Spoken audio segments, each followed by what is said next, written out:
D'abord sur la question de natalité, moi j'ai plutôt, enfin chacun peut avoir son avis, moi j'ai quand même tendance à trouver que il est peut-être trop facile d'avoir une réaction de dire mais c'est inhumain de vouloir contrôler ça. Pour moi personnellement c'est quand même il y a une part de vrai problème là-dedans. Pourquoi ? Parce que de toute manière, à long terme, c'est pas soutenable d'avoir une population qui croît. Donc un jour ou l'autre, comme tout le reste, il faut bien que ça se stabilise si on veut une harmonie avec notre écosystème. Qui plus est, sur une planète qui est actuellement déjà en train de très rapidement perdre sa capacité de charge en termes écologiques. C'est-à-dire que les rendements agricoles baissent, voilà.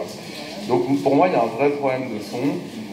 Et comment dire, quand on dit, je voulais juste donner quelques éléments.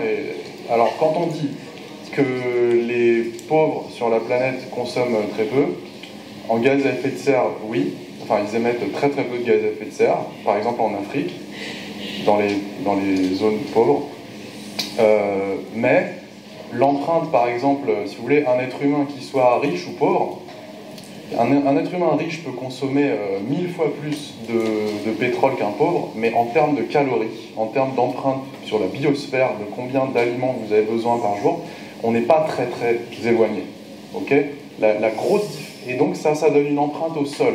Parce que pour nourrir un être humain, il faut cultiver quelque chose, il faut déforester quelque chose, pêcher, etc. Donc ça, c'est quand même un élément qu'on ne prend pas en compte. En Afrique, donc l'ONU prédit que la population passe, je ne sais plus, de 600 millions actuels ou 800 à 3 milliards en 2000. Moi, personnellement, je trouve ça... J'arrive pas à imaginer ça, vu les scénarios climatiques. Je pense pas que ça puisse se passer dans la paix et la bonne humeur. Alors, j'y connais rien aux politiques de dénatalité, mais il me semble qu'il serait pertinent de voir comment... limité, etc. Mais c'est des problèmes très complexes auxquels je ne connais pas grand-chose. Et sinon, je voulais aussi dire, posons-nous la question, il peut être bien de se poser la question, qui a vraiment intérêt à maintenir la croissance démographique ? Il y en a deux qui me viennent à l'esprit tout de suite, des exemples. Je pense à Bolloré, d'accord ? Parce que croissance...